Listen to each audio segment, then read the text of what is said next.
Muri kuona sei kumhanya kana kuti makwiriro ari kuita zvinhu kana tichishandisa mari yedu yemuno muZimbabwe ari kunzi ma-RTGS? Yatinoona kuti zvinhu zvacho hazvisi tombobuda zvakanaka, because when people vachinzi vese vanotambira mari vachitambira mari iyoyo nema-RTGS, but unoenda kuda unotenga chero even ari ma-materials chaiwo, most people vanenge vari kuda mari iyoyo iri kuma-US.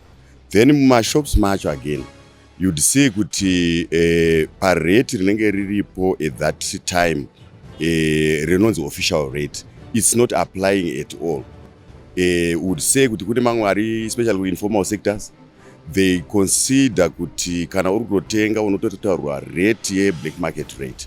So which means I don't think kuti RTGS richiri kushanda, chiri kutoshanda apa i-US dollar and iri kushanda at black market rate. Marates ese ari kutongotaurwa ne-black market rate. Even zvikoro mashops mahombe acho iwayo, mukatarisa kuti price iri kutaurwa kuti in US dollar mocompare kuti irate yeipi, you would see kuti most of them ari kungoshaja mari iyoyo ine the black market rate.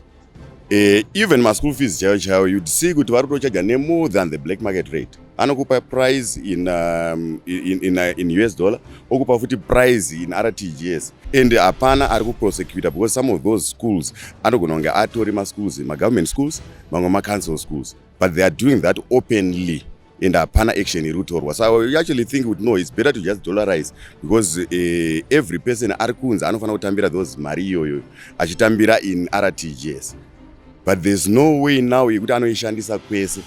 Mostly ada kutotenga imwe mari using that same RTGS, and ukaenda kubhenki ikoko kune mari yako iri kuma-RTGS uri kudawo kuti utore ma-US, haupiwe ma-US even at that same rate. It means kuti people are suffering neissue yema-RTGS. Kuri kuti mapiwa mukana imimi wekuti mugadzirise iyo nhau yemari iyi, chii chamungaite kuti zvinakire munhu wese muno muZimbabwe? I would think ndiri ndapiwa mukana, I would say let's just dollarize. Tingosenze ma-US dollars ache iwayo, because we cannot say we are using RTGS. We are actually using the US dollar. Whenever you need $10 in your pocket when RTGS, you only get mari $10 iyoyo from your pocket, from black market. There's nowhere else kunoti ura kukwira lift, ura kuenda kana kuti kumarondera. Wotaura ndokubhadhara ne eco cash. Whether uri kubhadhara ne-eco cash anotongokutaurira kuti no, ndiri kuda nerate yakati ye-black market. So I would think ngatingochinjei mari iyoyo ingoende zvayo ku-US dollar. Muri kuonawo sei mitengo iri kuiswa mumashops tichishandisa RTGS? Mitengo yacho yanyanyisa kukwira, because hazvichaita.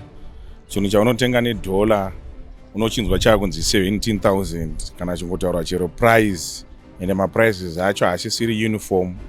Yangoti ukaenda ma-OK vanotaura price yavanoda, ukaenda ma-TM vanotaura price yavanoda, ukasvika kana kuma-2 kwa-OK vanogona kungonzi tavhara network yaenda, izvo mbiro vanenge vada kuchinja ma-price. Wosvika kuma-4 kwa-TM vonzi toda kuchinja futi ma-price, saka ma-prices acho haachatomboiti. Saka each and every time vanenge vachingotaura kungoti toda kuchinja ma-price kana kuti network yaenda. Pavanongoti network yaenda vanobudisa vanhu vese votoziva kuti pakutochinjwa ma-price. Saka zvinogona kungoitika 2-3 times per day. Saka zvinhu zvakutorwadza kana kutosvika pa-extend yekuti mari yaunenge wabva nayo kana kuchitungwiza haisiyo yaunodzokera nayo nenyaya ye-inflation. Saka even kana change yakutonetsa, unogona kukwira mabhondi, wokwira kana kuti wopiwa 1,500 pakudzoka, anokudzwa kunzi 50 cents yayo haichakwani. Saka takutoshaya kuti zvinhu zvacho zvakutofambawo sei. Imimi kufunga kwenyu chii chingaitwe kuti zvinhu zvinakire munhu wese ari muno muZimbabwe? Kungodollarize chete, kungoziva bedzi ngoti dollar, US dollar, hakungoshanda. Zvikangodaro chete zvinonakira munhu wese, because vanhu vazhinji vese vane ma-US dollar. Bonje kuti ritobva zviri nani tese tishandise US. Nekuti kana iri US, dollar rinongoramba riri dollar, harichinji. Tati tinzwe mama kuti muri kuona sei matiziro ari kuita RTGS zvinhu mumashops matinotenga? The situation is now uncontrollable. Kwazviri kuenda hatichatozivi. We are chasing the wind. chii mimi chekuti makati mapinda mukatoshama muromo kuti chinhu chakadai so ichi chingaite mari yakadai so ma-RTGS? Toothpaste chayo last week but wandakaona icha 4,000 RTGS. 4,000 RTGS a tube of toothpaste. Saka ashandiki. Saka imimi kufunga kwenyu zvii zvingaitwe kuti upenyu hurerukirewo munhu wese muno muZimbabwe? I think data setachita switch to the US dollar.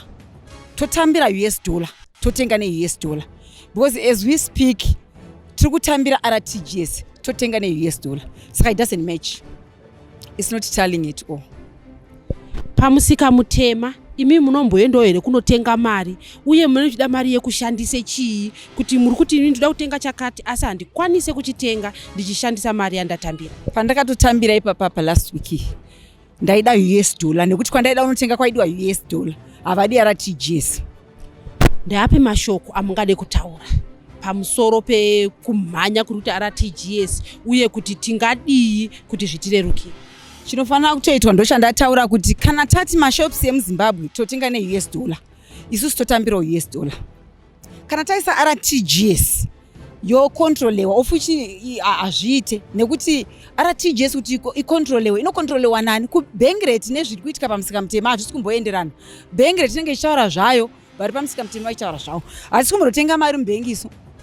Vanongoti bank rate but mubank matiri kuenda chinoti oi RTGS tipe US dollar nebank rate ndekupi hapana. Tiri kungozotenga panze pamusika mutema pacho panze.